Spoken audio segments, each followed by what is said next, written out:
Welcome back to DC Silver Age Storytime, and today we're back in the Golden Age with more Spectre and more fun comics, number 60, published in October 1940, and this is the Menace of XNon. So we start off with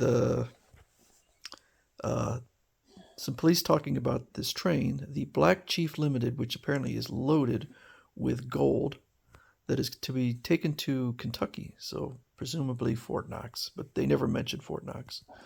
And they talk about how many criminals would want to try to steal this train, and discover that as the train is traveling, it hits this one spot and just vanishes, one car at a time, until it is completely gone.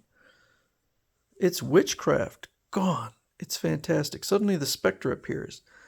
One of the cops says, "The Spectre is responsible for this outrage. He must be destroyed." Good luck. Jim Corrigan sees the headlines and says, "I don't know why they think it was the Spectre, because I'm here and I know it wasn't me." So the Spectre goes out. I'm sorry, Jim Corrigan goes out. And he takes the elevator, and here's the elevator operator. And boy, that's an unfortunate picture, and uses very stereotypical language. But he is apparently compelled or influenced to fly to this car. Gangsters about to commit a crime. Ready, Bill? I'm ready. So they enter a jewelry store and start to rob the place. And as the manager goes for the alarm switch, Spectre turns the bullet as the criminal fires at him into a butterfly. And then the criminals try to escape with the Spectre following behind, and they go right through this kind of teleportation. The Spectre follows into this huge globe and discovers XNon, who is dressed in some kind of armor and is working with these thugs with the stolen jewels. "You've done well. Very well indeed." I don't like this design. I think XNon looks kind of ridiculous, but that's my opinion. So Spectre gets in a fight with XNon, and he's trying to, I guess, free the humans who were in the train that got kidnapped. He gets in a fight with XNon, but XNon pulls out his power rod, and the Spectre is completely under the control of this power rod. And XNon says, "Science versus supernatural. Science triumphant. My will is yours, and this is my command. Return to Earth, and as the police force parades, wipe them out." So I'm not sure what XNon is supposed to be. Is he a human with science, or is he an extra-dimensional being who has kind of raided Earth? I don't really know what to make of XNon.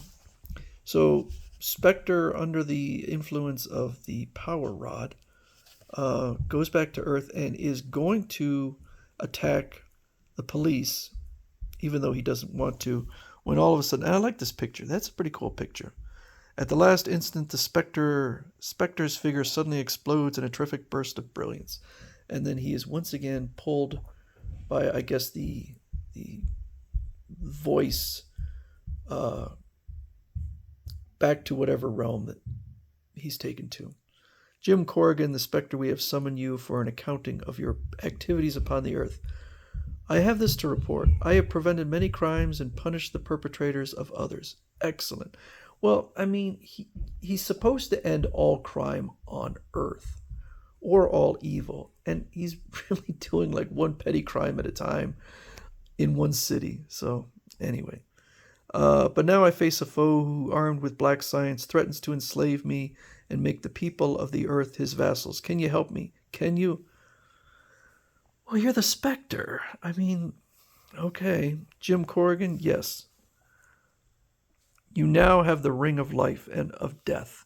No man-made mechanism is capable of resisting." So if you think the Spectre wasn't strong enough before, now he has an extraordinarily powerful ring to add to his arsenal. So he goes back, yet again gets into a fight with XNon, but XNon is unworried. The power rod, it has no effect on you. Oh, no. Yep, because he has the ring of life or death or whatever it is. Yeah, the ring of life and death. They get into a fight. Well, I guess he destroys the XNon's entire realm, but XNon says, "You see, I'm not to be disposed of so easily. A hand-to-hand battle, I welcome it." So they wrestle around for a little bit, and suddenly a meteor comes along, and he's pulled into it. The Spectre causes XNon to be imprisoned in the heart of the meteor, and so ends XNon and his mad ambitions. Later at the police headquarters, "Maybe the Spectre isn't as bad as you thought, Chief. Maybe he is. Maybe he isn't, but it's still your personal job to capture him." So this is kind of a new wrinkle and a new kind of not smart wrinkle. The Chief sure has it in for the Spectre, but I don't think he's as bad as all that. "Maybe you're right, Wayne, but my duty is to capture him, and I won't rest until I do so." Okay, good luck with that. I like this story better because at least XNon is powerful enough to stand against the Spectre. He's much better than simple criminals, but he's not a great design. I don't think it's a great character. So anyway, that is the Menace of XNon, where he at least fights something better than a fur thief.